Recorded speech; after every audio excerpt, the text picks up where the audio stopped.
Assalamualaikum warahmatullahi wabarakatuh. Salam sejahtera untuk kita semuanya. Di kesempatan kali ini, kelompok kami, yaitu kelompok 8, ditugaskan untuk menjelaskan salah satu model pembelajaran, yaitu Picture and Picture. Kelompok kami juga memberikan contoh bagaimana pengimplementasian salah satu model pembelajaran, yaitu Picture and Picture, kepada para peserta didik. Sebelum masuk ke dalam materi tentang apa itu model pembelajaran Picture and Picture, izinkan kelompok kami untuk memperkenalkan para anggota terlebih dahulu.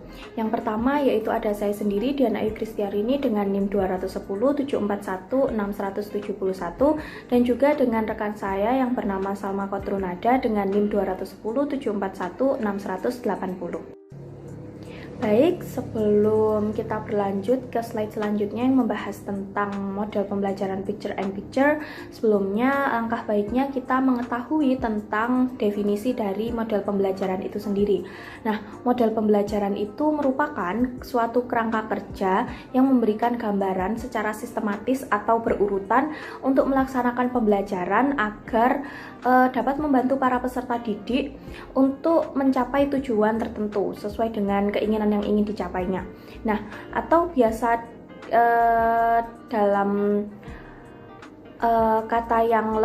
kalimat yang lebih ringkas, model pembelajaran itu bentuk pembelajaran yang tergambar dari awal hingga akhir. Nah, awalnya itu kan harus ada pendekatan, strategi, metode, teknik, dan juga taktik dari para pendidik. Baik, di slide kali ini saya akan menjelaskan tentang salah satu model pembelajaran, yaitu Picture and Picture. Jika dilihat dari artinya saja, Picture and Picture ini tadi memiliki arti gambar dan gambar. Maka dari itu, model pembelajaran ini tuh tadi menjadikan gambar sebagai media utama dalam pembelajarannya. Nah, model pembelajaran ini tuh mengharuskan para peserta didik untuk dapat memasangkan beberapa gambar dalam urutan yang logis. Nantinya para peserta didik itu tadi diharuskan untuk menjelaskan alasan mendasar kenapa gambar-gambar tersebut diletakkan pada kategori-kategori yang telah ditentukan oleh para pendidik. Nah, tentunya sebelum melakukan mengimplementasikan model pembelajaran ini kepada para peserta didik, tentunya para pendidik itu sudah harus memberikan sebuah pemahaman materi yang sesuai dengan model pembelajaran tersebut. Nah, model pembelajaran ini tuh digunakan untuk stimulus atau sebuah penguatan yang telah dibuat oleh pendidik untuk lebih memahamkan para peserta didik kepada materi pada hari itu juga. Baik, untuk slide yang kali ini saya akan menjelaskan tentang karakteristik atau ciri-ciri dari model pembelajaran Picture and Picture. Nah, ada 4 karakteristik dari model pembelajaran Picture and Picture, yaitu ada aktif, inovatif, kreatif, dan juga menyenangkan. Nah, saya akan menjelaskan satu persatu dari karakteristik model pembelajaran Picture and Picture ini tadi. Untuk yang pertama yaitu ada aktif. Nah, melalui model pembelajaran Picture and Picture ini tadi diharapkan para peserta didik itu akan menjadi lebih aktif karena para pendidik itu menggunakan inovasi lain, yaitu dengan menggunakan media gambar-gambar yang tentunya akan lebih menarik para peserta didik untuk mengetahui materi tersebut, untuk meningkatkan rasa keingintahuan dari para peserta didik itu tadi. Nah, para peserta didik itu juga diminta untuk menyusunnya, pertama-tama melalui dengan menganalisis terlebih dahulu, lalu maju secara satu persatu atau perwakilan kelompok untuk meletakkan gambar-gambar tersebut sesuai dengan kategori yang telah ditentukan oleh para pendidik, sehingga membuat para peserta didik itu menjadi lebih aktif karena ikut berpartisipasi dan tidak hanya mendengarkan guru menerangkan materi saja. Untuk yang kedua yaitu ada inovatif. Nah, mengapa model pembelajaran Picture and Picture ini tadi memiliki ciri-ciri yang inovatif? Karena dengan menggunakan hal ini membutuhkan daya cipta yang lebih tinggi dari kedua belah pihak. Yang pertama, dari pihak pendidik, para pendidik itu juga harus menyiapkan dan juga menyajikan gambar, karena gambar itu menjadi media utama dalam model pembelajaran ini yang saling berhubungan namun tersusun secara acak medianya ini tadi, gambarnya ini tadi. Dan tentunya media ini tadi itu gambar-gambarnya itu dapat memancing daya kreasi siswa. Kemudian dari sisi para peserta didik itu juga harus menebak urutan logis yang gambar ini tadi yang sebenarnya. Nah, untuk yang ketiga yaitu ada kreatif. Maksud kreatif di sini itu tentunya para pengajar, para pendidik itu tuh harus menyiapkan atau bahkan mungkin menggambar suatu gambar yang berhubungan satu sama lainnya, medianya ini tadi. Nah, sementara itu karena susunan gambarnya itu acak yang disajikan dalam model pembelajaran ini, maka para siswa itu atau para peserta didik itu akan memancing atau memotivasi daya kreatif mereka untuk memikirkan apa yang cocok dan apa yang tepat untuk kategori yang telah ditentukan oleh para pendidik. Nah, untuk yang terakhir, dari karakteristik model pembelajaran picture and picture ini tadi ada menyenangkan. Karena para peserta didik itu tidak hanya mendengarkan para pendidik menjelaskan materi-materi saja, akan tetapi karena para peserta didik SMP itu tuh media gambar, apabila media utamanya itu sebuah gambar, itu menjadi lebih menarik minat para peserta didik, ditambahi dengan permainan menyusun deretan logis dari susunan gambar acak yang telah sesuai dengan model picture and picture. Baik, selanjutnya ialah langkah-langkah model pembelajaran picture and picture. Yang pertama yaitu guru menyiapkan dan menyampaikan kompetensi yang ingin dicapai. Yang kedua, guru menyajikan materi sebagai pengantar pembelajaran. Yang ketiga, guru menunjukkan gambar kegiatan yang berkaitan dengan materi yang mana nanti akan dianalisis oleh para siswa. Yang keempat, guru menanyakan alasan dasar pemikiran siswa terhadap gambar tersebut. Dan yang terakhir, guru memberikan kesimpulan terhadap pembelajaran yang telah dilakukan oleh para siswa. Baik, selanjutnya yaitu kelebihan model picture and picture. Yang pertama yaitu guru lebih mengetahui kemampuan masing-masing siswa dengan melihat bagaimana siswa tersebut menganalisis gambar. Yang kedua, siswa dilatih berpikir logis dan sistematis. Yang ketiga, siswa dibantu belajar berpikir berdasarkan suatu subjek bahasan dengan memberikan kebebasan praktek berpikir.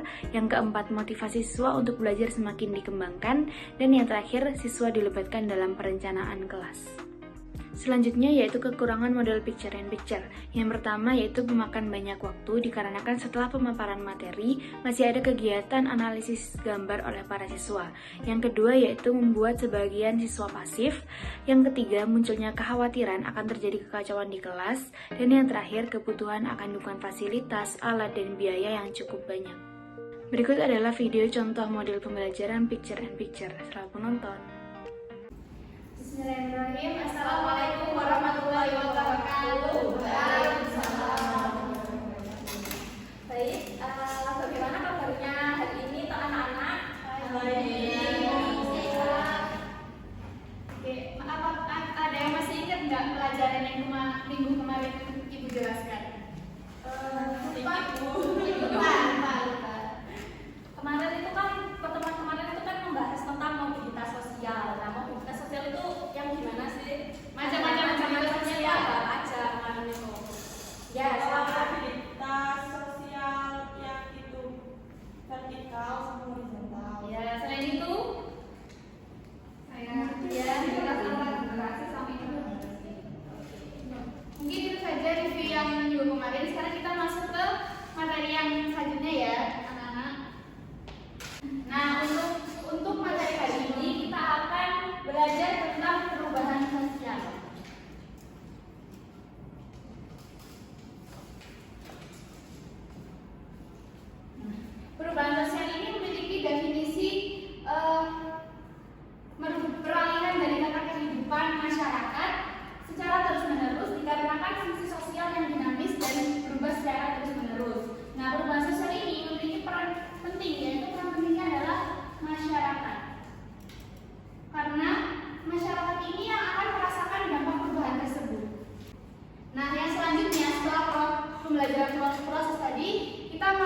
yaitu perubahan sosial yang berlangsung secara lambat.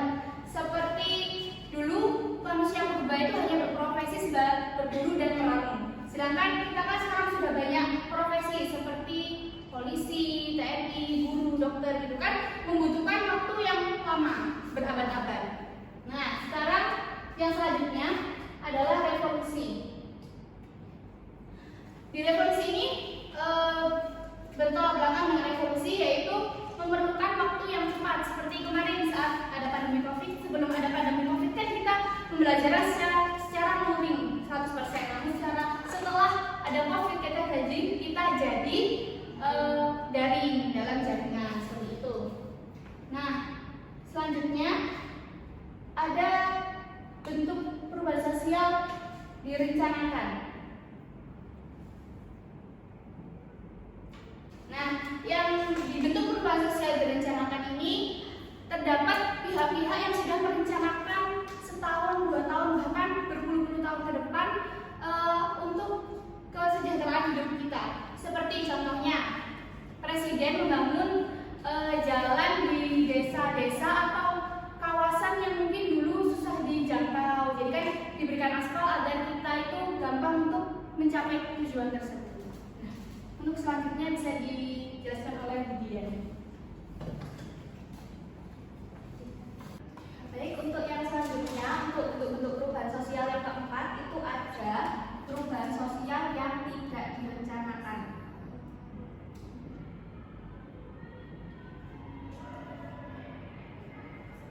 Nah, perubahan sosial yang tidak direncanakan itu maksudnya perubahan sosial yang di luar dari jangkauannya manusia. Jadi sama seperti kayak adanya bencana alam seperti gempa bumi. Dulu kan rumahnya utuh, tapi karena adanya efek dari gempa bumi ini tadi, rumahnya itu banyak yang roboh, ada yang hancur. Nah, itu kan namanya perubahan yang tidak diinginkan ya, namanya itu berarti tidak direncanakan seperti itu. Untuk yang selanjutnya, bentuk-bentuk dari perubahan sosial itu ada perubahan sosial yang berpengaruh kecil.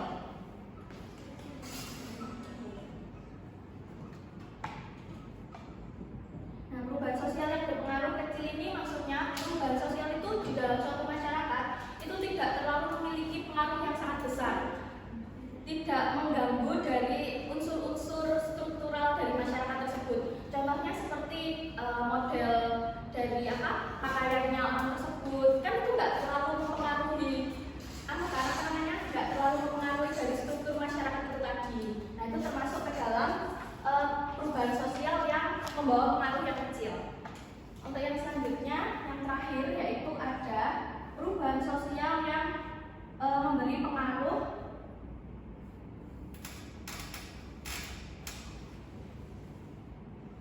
besar. Nah, untuk yang terakhir yaitu ada perubahan sosial yang berpengaruh besar. Itu sama seperti yang tadi. Kalau yang itu perubahan sosialnya itu berpengaruh sangat besar kepada masyarakat itu. Contohnya ya seperti tadi.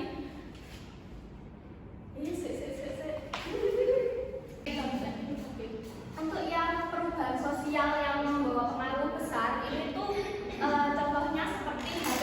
Dulu kan kalau kita mau berhubungan antara mau komunikasi sama wilayah satu dengan wilayah yang lain yang jauh dari kita itu kan perlu untuk ketemu atau bahkan nggak ada kabar sama sekali ya. Tapi sekarang karena adanya teknologi yang masuk di negara kita di Indonesia, itu sekarang kita itu hanya bisa menggunakan HP untuk mengetahui kabar dan berkomunikasi meskipun itu tuh wilayahnya tuh jauh dari kita. Seperti itu. Jadi sudah kami jelaskan tentang perubahan sosial. Apakah anak-anak di sini sudah paham? Paham. Jadi sekarang kami akan membagikan untuk stimulus kalian agar kalian itu lebih kuat pemahaman tentang perubahan sosial ini tadi. Jadi di sini saya akan membagi dalam 2 kelompok, dalam 2 kelompok. Masing-masing kelompok berisikan 2 anak untuk mengerjakan soal-soal di sini. Mengerjakan seperti gambar. Ibu bagikan per kelompok, nanti bisa dianalisis dia masuk ke macam perubahan sosial yang mana.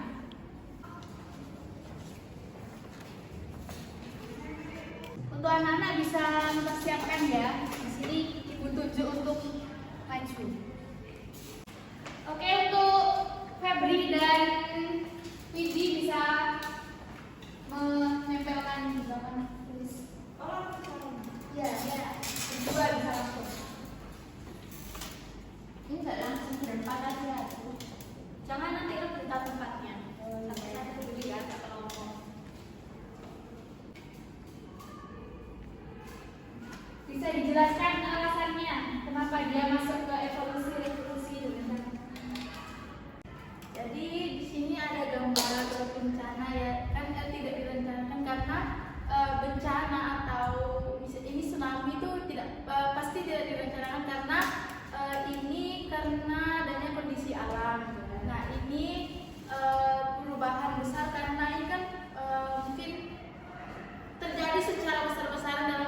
banyak orang yang menggunakan. Awalnya dulu membeli di pasar, kemudian sekarang berpindah dari e-commerce. Nah, selanjutnya ini perubahan kecil, dibilang kecil mungkin menurut saya tidak semua orang menggunakan kebaya-kebaya seperti ini, karena di Indonesia sendiri itu masih banyak orang yang tinggal di pedalaman, jadi masih banyak yang menggunakan pakaian seperti ini, yakni menggunakan seperti baju kebaya yang masih tradisional dan menggunakan jari sebagai roknya. Oke, selanjutnya Yang ini direncanakan. Nah, kan di sini bisa dilihat nih di gambarnya ini tuh Bu. Ini tuh mereka melakukan pembangunan yang memang direncanakan untuk fasilitas di kota-kota besar.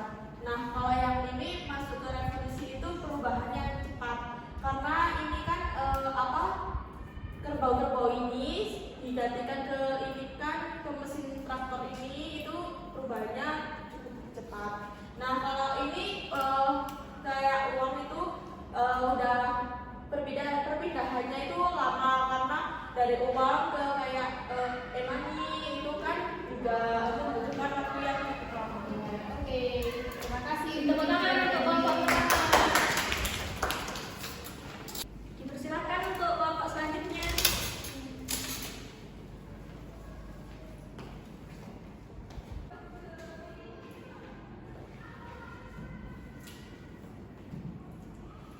Baik, bisa dijelaskan kenapa masuk ke dalam kategori-kategori tersebut? Ini perubahan dari manusia juga, yang mana evolusi ini perubahannya lambat. Ya. Kalau ini revolusinya perubahan dari mesin tradisional menjadi mesin baru, itu perubahannya cepat. Kalau ini itu pembangunan tol termasuk perubahan yang direncanakan karena membantu masyarakat untuk bertransportasi atau berpindah-pindah. Selanjutnya, oke, selanjutnya ini kan masuk yang tidak direncanakan. Kenapa kok bisa masuk tidak direncanakan? Karena kan ini peristiwa banjir gitu ya. Banjir yang tidak diduga itu membawa sampah yang sebegitu banyaknya sampai mencemari lingkungan warga. Nah, misalnya perubahan besar dari kita menampung yang hanya melalui celengan gitu ya ke bank gitu kan. Kenapa kok bisa dibilang hal besar? Karena kan ya prosesnya lama, terus juga butuh berpengaruh besar gitu kepada ya kita manusia. Nah, selanjutnya masuk yang terkecil. Kenapa? Karena kan di dua gambar ini kan perbedaannya cuma hanya di rambut saja. Terima kasih untuk kelompok dua. Dan terutama Baik anak-anak, bagaimana untuk materi hari ini? Apakah paham? paham. Jangan lupa Dengan belajar seperti ini, apa kalian semakin paham? paham. Oke, jangan lupa dibaca-baca lagi ya di rumah ya. Oke. Mungkin sekian materi untuk hari ini. Sampai bertemu di pertemuan selanjutnya. Selamat sore. Wassalamualaikum warahmatullahi wabarakatuh. Waalaikumsalam warahmatullahi wabarakatuh. Terima kasih. Baik, sekian pemaparan materi model pembelajaran Picture and Picture di kelompok 8. Kurang lebihnya kami mohon maaf. Wassalamualaikum warahmatullahi wabarakatuh.